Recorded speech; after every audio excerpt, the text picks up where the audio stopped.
Friends, দেবিকার রান্নাঘর with blog চ্যানেলে আপনাদের সকলকে স্বাগত। আমার চ্যানেলে আরও একটি নতুন পর্ব দেখার জন্য অনেক ধন্যবাদ। আজকে আমি করে দেখাবো খুবই সুস্বাদু একটি রেসিপি, ইলিশ মাছের মাথা দিয়ে মালঞ্চ শাক ঘন্ট রেসিপি। আপনারা অনেকেই বিভিন্ন পদ্ধতিতে এই রান্নাটি করে থাকেন, তবে আমার মতো করে খুব সহজেই বানিয়ে নিন ইলিশ মাছের মাথা দিয়ে মালঞ্চ শাকের ঘন্ট রেসিপি। তাহলে চলুন দেখে নেওয়া যাক আমার আজকের রেসিপি। এখানে 500 মালঞ্চ শাক নিয়ে নিয়েছি।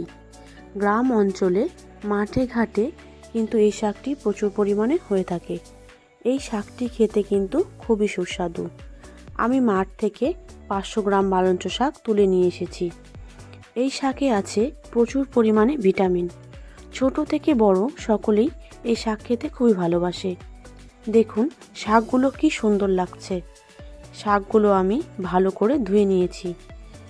শাকগুলো আমি ছোট ছোট করে কুচি করে কেটে নিয়েছি। ইলিশ মাছের মাথা ভালো করে ধুয়ে কেটে নিয়েছি। রেসিপিটি বানানোর জন্য নিয়েছি 1 চামচ কালো জিরে, 1 চামচ আদা বাটা, 1 চামচ হলুদ, পরিমাণ মতো লবণ, 2টো তেজপাতা এবং 1 চামচ পরিমাণ লঙ্কা বাটা। নিয়েছি 1 চামচ পরিমাণ চালের গুঁড়ো। ধুয়ে রাখা ইলিশ মাছের মাথাগুলোতে 1/2 চামচ পরিমাণ লবণ, পরিমাণ মতো হলুদ দিয়ে মেখে নিচ্ছি। কড়াইতে 2 চামচ পরিমাণ সরিষার তেল দিয়ে দিচ্ছি। তেল গরম হয়ে গিয়েছে। এবার মাছের মাথাগুলো ভালো করে ভেজে নেব। ভাজা হয়ে গেছে। এবার চামচ দিয়ে মাথাগুলো ভালো করে ভেঙে নেব। ভাজা হয়ে গেছে, এবার তুলে নেব। ভিডিওটি স্কিপ না করে শেষ পর্যন্ত দেখার অনুরোধ থাকলো। ইলিশ মাছের মাথা দিয়ে শাক ঘন্ট করার জন্য আমি কিন্তু প্রথমেই একটি তরকারি করে নিচ্ছি। এতে করে শাক ঘন্টের স্বাদ কিন্তু দ্বিগুণ বেড়ে যাবে। মাছ ভাজা তেলের ওপর আরও 1 চামচ পরিমাণ সরিষার তেল দিয়ে দিচ্ছি। তেল গরম হয়ে গেছে। এবার আমি 2 পিস তেজপাতা, 1/2 চামচ পরিমাণ কালো জিরে দিয়ে দিচ্ছি। 1/2 চামচ পরিমাণ হলুদ দিয়ে দেব। তেলের মধ্যে হলুদ গুঁড়ো দিলে তরকারির রঙটা খুব সুন্দর হয়। বেটে রাখা লঙ্কা বাটা 1 চামচ পরিমাণ, 1 চামচ পরিমাণ আদা বাটা দিয়ে দিচ্ছি। পরিমাণ মতো লবণ দিয়ে ভালো করে নাড়িয়ে নেব।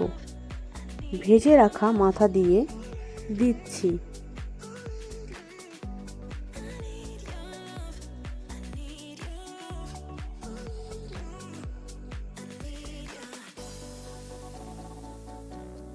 চামচ দিয়ে ভালো করে নাড়িয়ে নেব। একটু নেড়ে নিয়ে 3 কাপ পরিমাণ জল দিয়ে দিচ্ছি। ভালো করে জাল করে নেব। হাই ফ্লেমে 5 মিনিট আমি জাল করে নেব।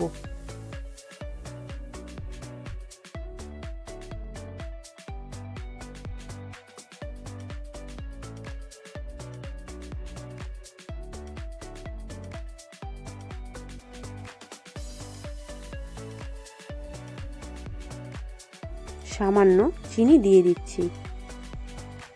1 চামচ পরিমাণ চালের গুঁড়ো জলে গুলে তরকারির মধ্যে দিয়ে দেব।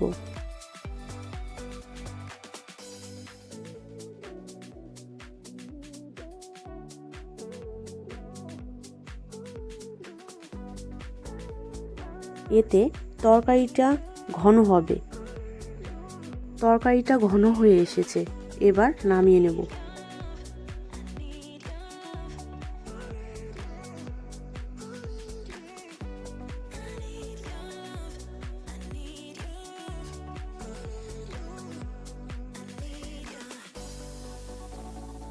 এই পর্যায়ে কড়াইতে আমি 3 টেবিল চামচ পরিমাণ সরিষার তেল দিয়ে দিচ্ছি। 1/2 চামচ কালো জিরে দিয়ে দিচ্ছি। তেল গরম হয়ে গিয়েছে। এবার কেটে রাখা মালঞ্চ শাক আমি তেলের ওপর দিয়ে দিচ্ছি। ভালো করে নাড়িয়ে নেব। দিয়ে দিচ্ছি 1/2 চামচ পরিমাণ লবণ। শাকটি ভালো করে ভেজে নেব।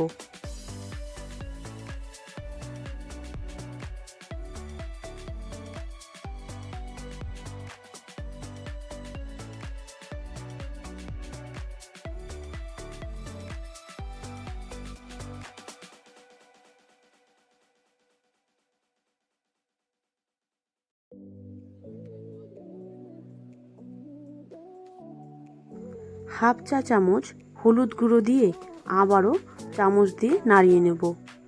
শাকটা কিন্তু আমি হালকা করেই ভেজে নেব। বেশি ভাজা হলে শাক কিন্তু তামাটে রং হয়ে যায়, খেতে ভালো লাগে না।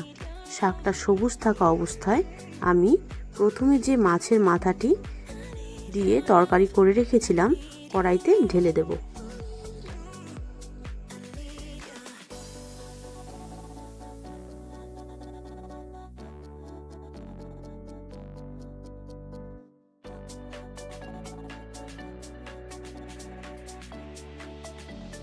দিয়ে ভালো করে নাড়িয়ে নেব। লো ফ্লেমে 5 মিনিট জাল করে নেব। শাক দিয়ে মাছের ঘন্ট রান্না হয়ে গেছে। দেখুন কি সুন্দর দেখতে লাগছে। রান্না করার সময় খুব সুন্দর একটি স্মেল বেরিয়ে আসছে। এবার নামিয়ে নেব।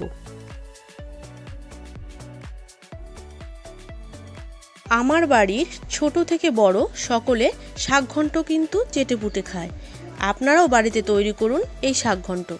খেতে খুবই সুস্বাদু হয় এই রেসিপিটি। কমেন্ট করে জানান কেমন খেতে।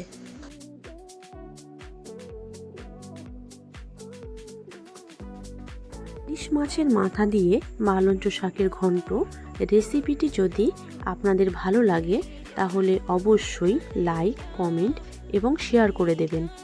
আর আমার চ্যানেলে নিত্য নতুন রেসিপি পেতে অবশ্যই আমার চ্যানেলটিকে সাবস্ক্রাইব করে দেওয়ার অনুরোধ থাকলো।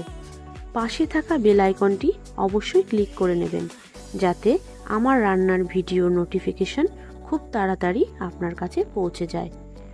দেখা হবে অন্য কোনো একটি নতুন রেসিপি নিয়ে। সবাই খুব ভালো থাকবেন, সুস্থ থাকবেন। ভিডিওটি শেষ পর্যন্ত দেখার জন্য অসংখ্য ধন্যবাদ।